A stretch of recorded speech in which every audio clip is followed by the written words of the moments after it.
All right, welcome everyone. We're Semblance of Sanity. I'm Caleb. I'm Jacob. And we're here for Legend of the Galactic Heroes, Episode 12. Okay. All right, so we've got ourselves some Empire shenanigans that went down last episode. Yep. And assassinations that happened and were thwarted. yes, exactly. And public executions staged as, well, not public. Yeah. Noble Private executions. Yeah, staged as, oh no, someone got sick and died. Yeah.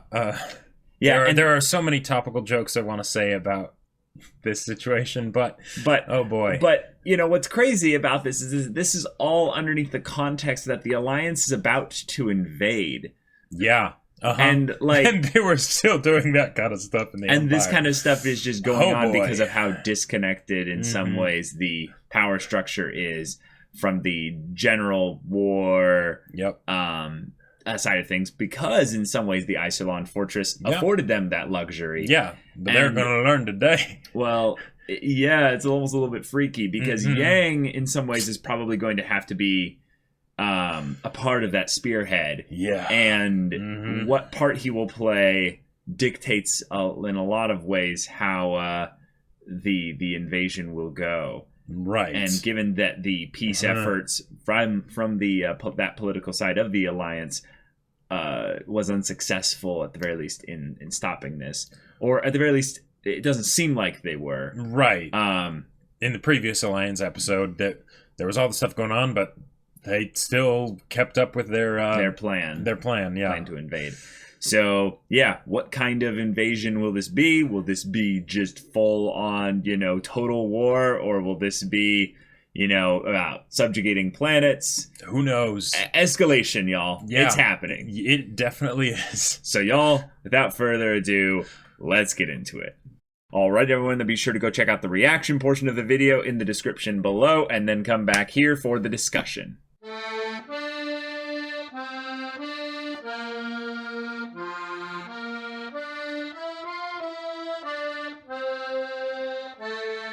All right, more world building, a lot of propaganda, and Alliance just keeps getting worse and worse. Alliance is really getting bad, and this is something that I guess we kind of knew would happen over the course of time, but I think what they're more trying to set up with this is that they've been a bad egg in terms of corruption for a long time. Like at this point, I almost prefer the Empire just because at least, it's upfront about the fact that, there are these people that are in power. Well, I think actually the point they're trying to make here is that war, what is it good for, is basically this is the show of that. Yeah. And what will happen here is that the only way things will be resolved, I would say, for the galaxy in a positive way is when the war ends and these leaders on both sides end up getting their power structure essentially dismantled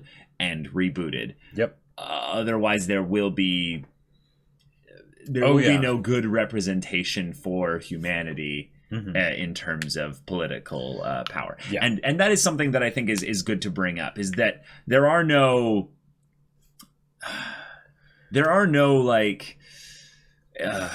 almost no ways of truly, I would say, avoiding this level of corruption when you go to war for 150 years. Yeah. And let's be real. And let's be real here. Let's actually put this into the perspective of that.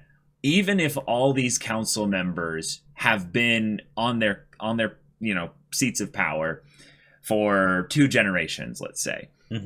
If they're all old enough for that. Who knows? Maybe in the future, they're all actually 85 and they just look younger because of, health advancements or what have you. They haven't been the only, Free Planets Alliance Council or what have you for this whole time. There were predecessors. There were people that were elected. And I'll bet you anything that the culture change was something that was rather gradual. An example of this being something as simple as they were commenting on that secret room where all those decisions are being made. And I was like, oh, that's a really good point. Yeah. We don't get to see the politicians then, if we were the average citizen, making those decisions as a part of a specific thing there. And I was like, oh, that's and it totally makes sense from the standpoint of like when you're at war, you don't want the other side to be able to get information on what you're going to do before you do it, but especially since the war machine is this big. But like like we have the meta knowledge in that there's obviously spies on both sides for these kinds of things, but yes, right. But it's not a thing about actually whether or not they're going to invade, yes or no. I'm talking about where they're voting. Like, so obviously someone could count, but the idea that TrueNet then basically selectively goes out there and says like, I opposed it. I opposed it. He doesn't let anyone else do that because of national security or what have you. I mean, they probably could when they're talking about like... But see, it's all hearsay. There's no way for anyone to dispute it. Yeah, because right. Well, there's no way for anyone to dispute it, but he's also saying like, I'm not going to tell you the results of the vote, but I'm going to tell you what I voted for. And yeah, by doing that, it's no one else say this, you know. Because, right. Yeah. So it's otherwise they'd be able to figure out the vote or figure out that we're lying. Yeah. It's already like showing aspects of a dictatorship in a lot of ways. And TrueNet is definitely setting himself up for that with making sure that he doesn't draw too much ire of the people from this. Right. I actually really liked the fact that when we got to see the council's perspective on things, we only got to really get a focus on a couple of the characters, and they each had varying arguments that in some ways I kind of liked all their arguments as not like saying I agree with them, but it's something where like the points that they made, I'm like, I expected these kinds of things to get brought up. And then when they're like, the poll results show that if we continue on this path without a victory, none of us are really up for re-election. It doesn't really matter whether we supported it or didn't. It's just the fact that because we have no checks and balances to show what we're voting for, the council as a whole is probably polled as a collective, which is ridiculous. People up into patriotic frenzy, right? By getting them a victory in the next 100 years. Which, all right, maybe I need to actually, because I know I'm just thinking about it. Maybe we need to think about the health and longevity aspect question again. Did they say 100 years? They said in the next 100 years. I don't know how long human beings could live now that it's whatever age it is, you know, ridiculously in the future. But probably not too much longer. I wouldn't expect any of them to live 100 years longer. Yeah. So maybe it's not about actually, being something about whether or not they can get reelected. Could we double check that part on the 100 years? Because just because that is a ridiculous number. Big statement. Yeah. They brought up the whole inflation thing and just printing more money and whatnot. The duty we have to liberate humanity from despotic governments. Yes. 100 days. Okay. I'm an idiot. Okay. I was going to say, whoa, that's big. That's big implications. I'm sorry. 100 days makes a lot of sense because that's basically the next. Well, right, but it's also the next election, basically. Right. So if we win a huge victory over the Empire in the next 100 days, the opposition doesn't even grow to 15%. Which also makes sense Well, it also kind of makes sense, and it doesn't. The Fork's whole speech later was like, I get the political angle of it, but because he's in a military establishment, when someone in the military asks a specific question of what are our objectives, and you say, we don't have them. We're wanting to just generally go over there and improvise, right? That doesn't, and maybe they haven't been in their territory for a long time, so they're not entirely sure what they'll find. So but even if they don't know what the specific objectives are, they could be we're trying to destroy resource production and cripple fleet, manufacturing and that kind of things, and then maybe also mention that it's sort of a we're going on a shock and awe, burn the countryside, salt the fields, total war. Total war, right? Yeah. Well, he basically gave nothing with regards to that. He spoke in such vague language and terminology that none of what he said was strategically or tactically actually valuable. And it does have a little bit of that feeling of aura of stupidity, where it's even if he has all that political power, and yeah, totally, it's a dirty ascension, right? But usually there would need to be something. Well, I will posit to you this. I'll posit to you this. The thing I like about his character, since we're going to focus on Fork real quick, is that he is a Commodore. So he is very, like, much below all the admirals in the thing here in terms of unless they're position. doing ranks very differently. No. He's very much below Yeah. the level of the admirals. He is definitely above certain other levels. I have the Empire's ranks in a list here. Yeah. I'm going to assume that the Alliances is basically the same. There might be some difference in terms of the way they dignify them, but all admirals are above him. So what if I think about it from his perspective, he's like, I'm not going to be making a single tactical decision anyway, or even really too many of the big strategic decisions on the fly. His thing is, we go in, we are big, we make big statement. Whatever we do, you guys do that. I don't have to carry the responsibility. You'll figure it out. Peace. I'm out to go suck some. Anyway,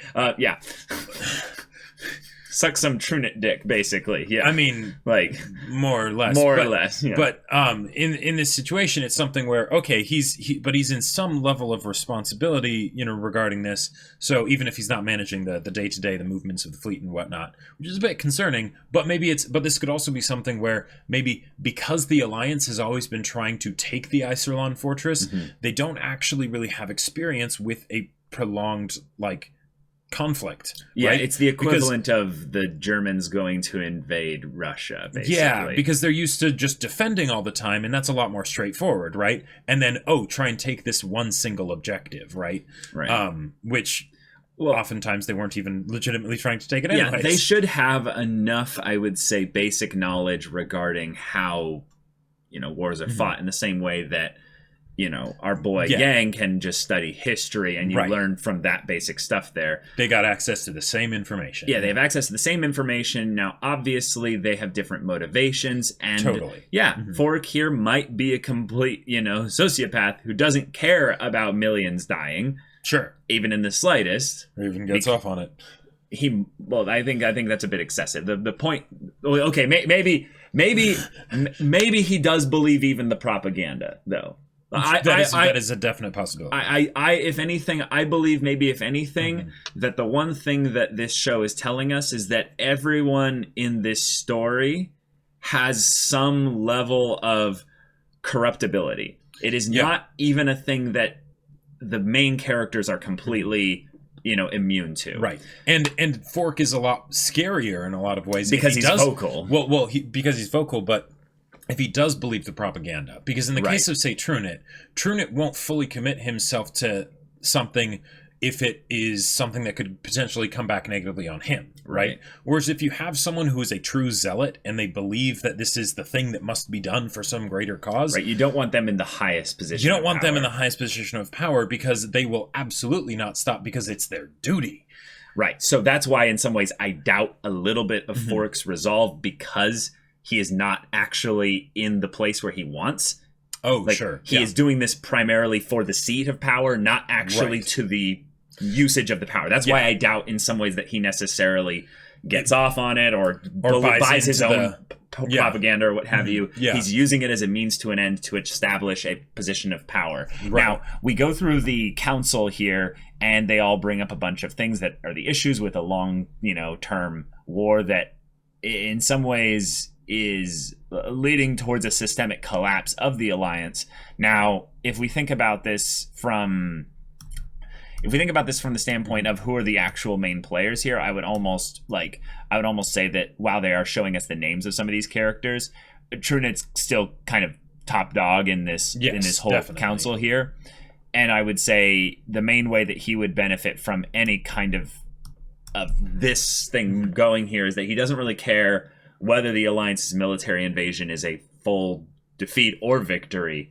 Either way, it leads towards probably more consolidation of power to be able for them to utilize their military industrial complex more effectively or recover it from the losses that they sustained during this invasion. Yeah. And then he is the one to capitalize the most from this based on his own internal control and propaganda campaign that he has against the people that he's supposed to serve. Right. So therefore he ends up positioning himself as a dictator. Very eventually. straightforward. I gotta say, I really liked all the things that they showed of the consequences of a war of this nature and of this scale. Because, like, okay, for instance, sending 30 million men to attack the Empire. Now, they also mentioned that the Empire is 25 billion people, right? So it's something where you can still realize now the Empire is probably much bigger than the Alliance. Oh, granted. we know it's way bigger. It's way bigger. We know right? it's way bigger. Right. Yeah. But the idea of massive numbers like that, like, I actually thought it was going to end up being more than 30 million people, right? Like, because of how like completely revolved around war these two countries are. Yeah. And yet war is incredibly expensive. There are costs to everything. Well, and even if, because 30 million is a lot, but in this situation, even if it seems like not a lot, the price that the country is paying for it is huge. Can I also bring up a really awkward thing that one of the people in the council brought up that I think is not really easily observed without kind of looking a little bit closer at it? There's this person that brings up the idea that there is a burden on the social fabric of the actual. Yes. Huang. I actually don't know how to pronounce this. Huang Lewis, I believe, says, apart from the problems of the economy, this is the chairman of Human Resources, among the civilians. Wait. It says there's the problem of too much talent is being consumed by the military. This part, among the civilians, there are none but the elderly and children. Yeah, that really gives us a picture of how big the alliance is. That's a bit hyperbolic, probably. Sure. But let's think about it this way. In history, World War II was a thing. It was ridiculous. Yep. When World War II ended, there was a population boom because all of this war that consumed tens of millions of lives. I believe it was well over the magnitude of, in terms of not only just civilians' deaths, but so many people died. Yeah. There was a population boom, the likes of which was ridiculous because of everyone coming back and just making babies. Yeah. Let's bring this up here. It's been 150 years. Yep. I'll bet you the reason why, if anything, you were surprised by the number of 30 million is because of actually like literal low birthing rates. Right, because even if like yeah. I'm just surprised it wasn't brought up of like we kind of in some ways need to bring back maybe selectively like 10% of our military just to rebuild our own economy. Yeah. Like that alone I could see causing an actual systemic destruction of the and the fact that this is showing just how weakened the alliance is because of all this fighting, that also and showing the relative size a bit, between them versus the Empire, that probably also helps explain a lot of how there's only the two entrances to, apparently, because from the Alliance to the Empire is because it's such a small area, right? And then there's the Fejan Dominion, which we didn't know about before, which is very good to know, but it makes we'll discuss sense. That in a second. Yeah, but it helps explain how the economies do work, right? Right. But the whole idea of like, oh yeah, there's just no like talented people because we haven't been able to educate them and whatnot because we're all shipping them off in these vessels and then they get blown up millions at a time, right? Yeah. And it's something where I absolutely love that they're doing this because it helps build up all of the conflicts that end up happening, right? Because it's not just, there's an arbitrary number of people that die, right? And things like the bushels of money and all that stuff, like that was another thing that happened in World War II, I believe it was, where apparently you wouldn't even have like the prices for things at restaurants because the inflation was so crazy. Yeah. Like it was ridiculous. Yeah. That's ridiculous. The propaganda machine being something, though, that exists within the highest seat of power in the alliance, though, shows us, though, that there are some that actually do buy their own crap they're huffing, basically. Yep. The idea of, it is our duty to save the human race from the menace of that oppression. I'm like, okay, I understand where that comes from. And then it becomes, this is the bit, this is no time to become intoxicated with cheap humanitarianism. And then which one of us is intoxicated? Like, this is some, like, this is some...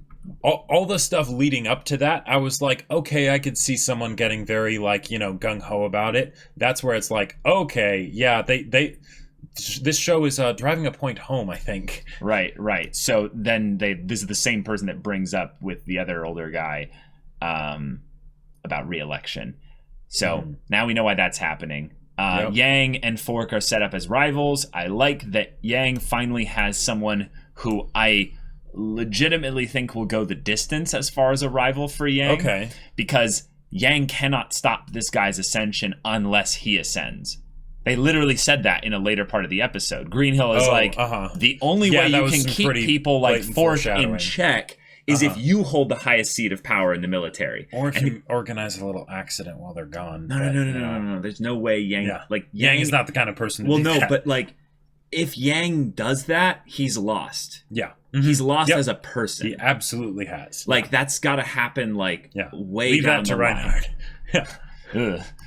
So, we end up seeing the Fejan Dominion. They are another neutral third party within this conflict. They are situated between the Free Planets Alliance and the Empire. Which, okay, that is a big deal. And apparently Mr. Fejan is Mr. Libido. Yes, we now have an actual name for this guy. I believe we had it before, but we had it Rubinsky. Adrian Rubinsky, yes. Adrian, that's such like a, That reminds me of Watchmen, I believe. Oh, yeah? I believe the main super smart guy was named Adrian in that as well. But like, that's such a bad guy name. That's such a blonde, blue-eyed, like white guy kind of bad guy name. Well, I don't know, like that could also be like the dark hair with like a goatee that, you know, I don't know. It seems like a very imperial kind of bad guy. Why did it make a mustache? I don't know, dude. Motion for a goatee. So Fork politicizes this whole thing. The other people are basically just letting him posture because maybe they're a little bit nervous about opposing him too much. Yeah, because there is that whole connection to Trunit, probably.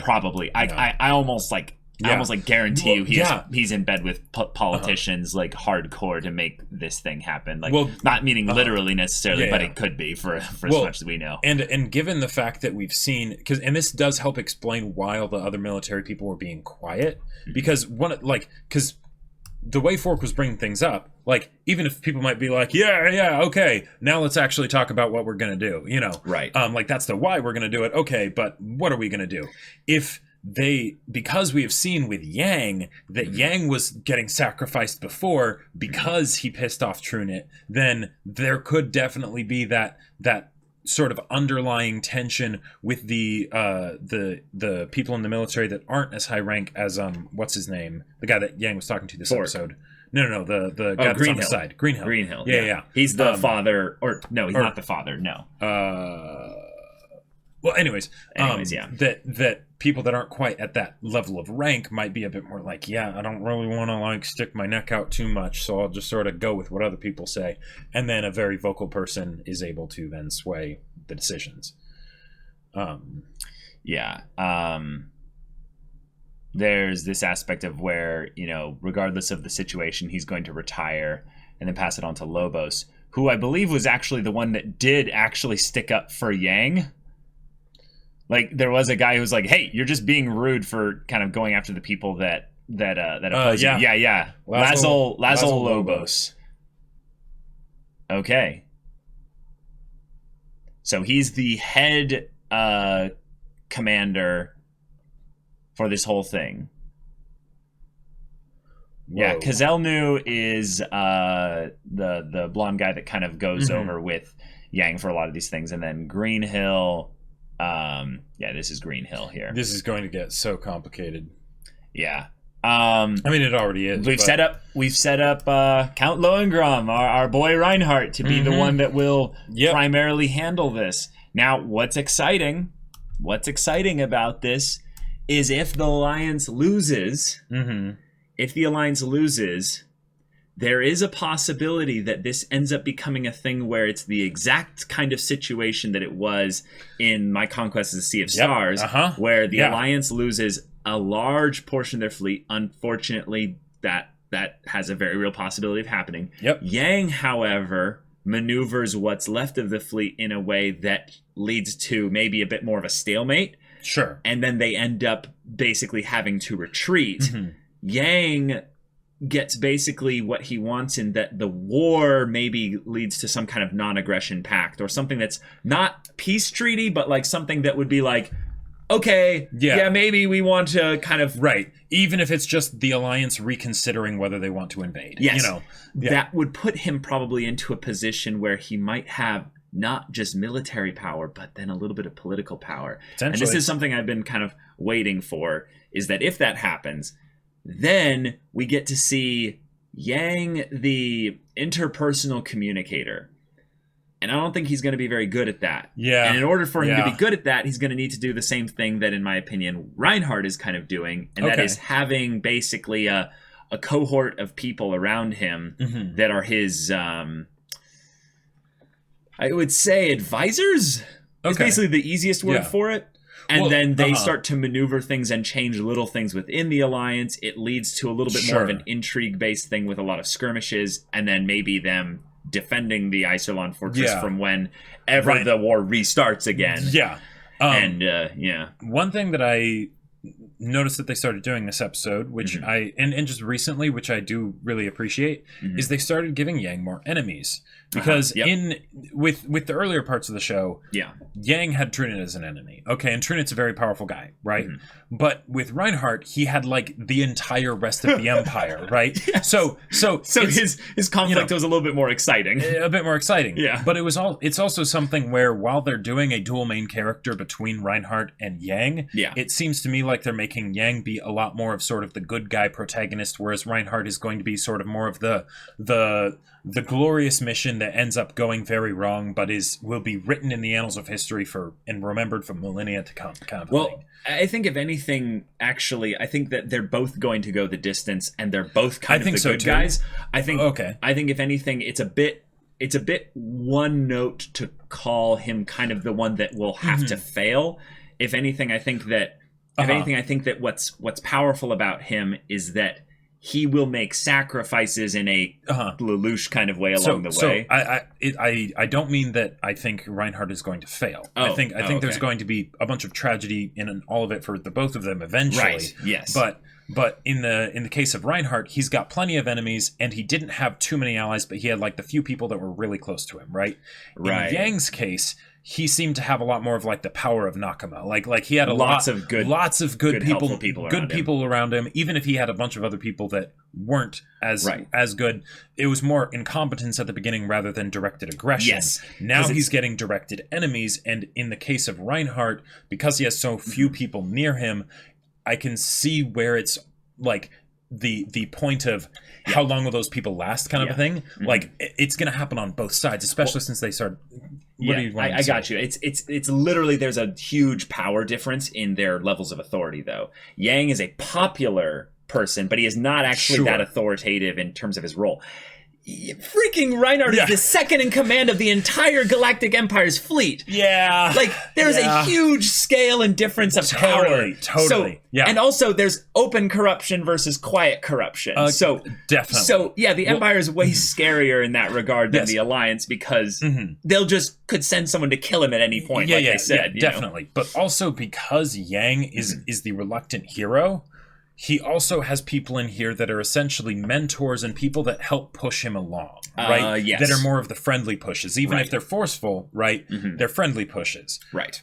I'm looking forward... I'm anticipating when those people are removed, right? Because there's casualties in war, right? Which is literally what they foreshadowed with Greenhill. Which is what they foreshadowed with Greenhill and all this stuff here, and the fact that they're sending all these people in without too much of a plan, and that Trunit is removing his name from the equation so that if it does go badly, it lose in some ways. Yeah, exactly. Like he's covering his ass, right? So there's I'm waiting for the point where Yang really feels alone, and then that brings in a new sense of responsibility of, I guess I do actually have to do this because myself because there really is no one else, right? Yep. Like all the other people have kind of gotten killed off or weeded out. Yeah, and that's what Greenhill said. You're the only one we've got. Yeah. Now, he's saying that again in a dramatic way. Yes.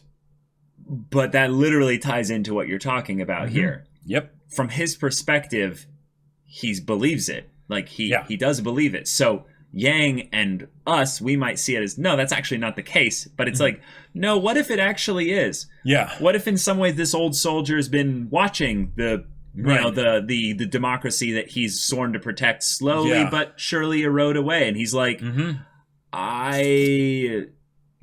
know, maybe in some ways this is actually the darker thing, is his retirement is something where it's not that he wants to retire, it's that he needs to basically pass the baton on to others. Because he has, like, maybe he's realized his own limitations kind of a thing. And his own limitations are something that probably frustrate him to no end, because he probably does see him as potentially being able to do something, but he sees other people like Yang rising up and he's like, oh, good. I need you to carry the torch and do this right, my friend, because we don't have many people like you. Right. And you might not see your own value in this case to all the people here that are counting on you to, you know, protect their freedoms. But it's really important. And that's something I think that we'll probably get as a point of reference, is that the Alliance will probably do a lot of damage essentially to the Empire in this invasion. Like, it won't be raw incompetence and pure stupidity throughout. But it will be costly to the point where the people involved with this decision will try to separate Trunit as being, Trunit was right all along. And even those people like Yang who were involved in it, even if he somehow wrests a miracle out of this, he might still have that touch of, how do you feel about the 20 million that died? Right. Oh, yeah. Yeah. Could you have done anything to save them? You know? I think we might have been using the wrong name. We might have been right, but for who? Greenhill. Isn't Greenhill the family of the person under Yang? Yes. And then the person that he was talking to at the end that was telling him, you're the only one left, isn't that Sidolet? Oh, Sidolet? You're right. That is Sidolet. I'm sorry. You're right. I wasn't sure. Yeah. The part that's confusing me with Greenhill specifically is there's so many names here, and yet, maybe if anything, the big thing with this is that there are, that is Sidolet. You're right. Okay. Yeah. But yeah, so that stuff we were talking about before, that was Sidolet. Greenhill, we were talking about Sidolet. Yes. Right. Yang did talk to both of them a fair amount this episode. So, but did he? Because I don't think he talked to Greenhill about there was references that were made to Greenhill's daughter and things like that, sorry, that was there's Kazelnu, which is the one that is with him there, but he's been with him from the beginning. Yeah. Well, we'll be able to look back on it later and make sure we have everything sorted. But like, this is just the beginning. Like the names and everything that they're introducing here, and it's still the people that are essentially doing like the proxy battles. Like because on the Empire side, they're just like, have Reinhardt do it, right? So we've already been introduced to the admirals under him, to his admiralty, I think is the term. But that's just one piece of the Empire, right? Like, oh man. Oh boy. Oh my god. And apparently the average for per ship is 150, not 1,000, so maybe the ships in the movies were like bigger ships or something. Which makes sense because 200,000 ships, it puts the that'd rest be of 200 million troops if it was 1,000 per ship. Yeah, it's probably one of the most ridiculous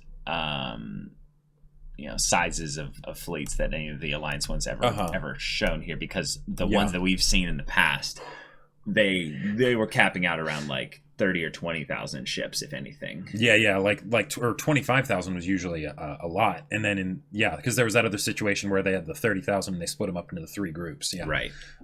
So 200,000. Oh my God, like 8 separate fleets. That's wow.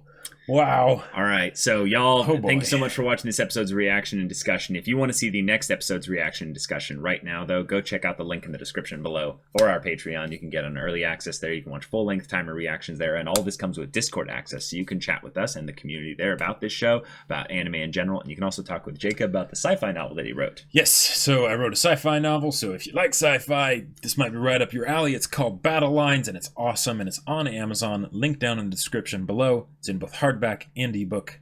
Go check it out. Yeah, so if any of that interests you, we'll see you there. But until then, we're Semblance of Sanity. I'm Caleb. I'm Jacob. And we'll see you all next time.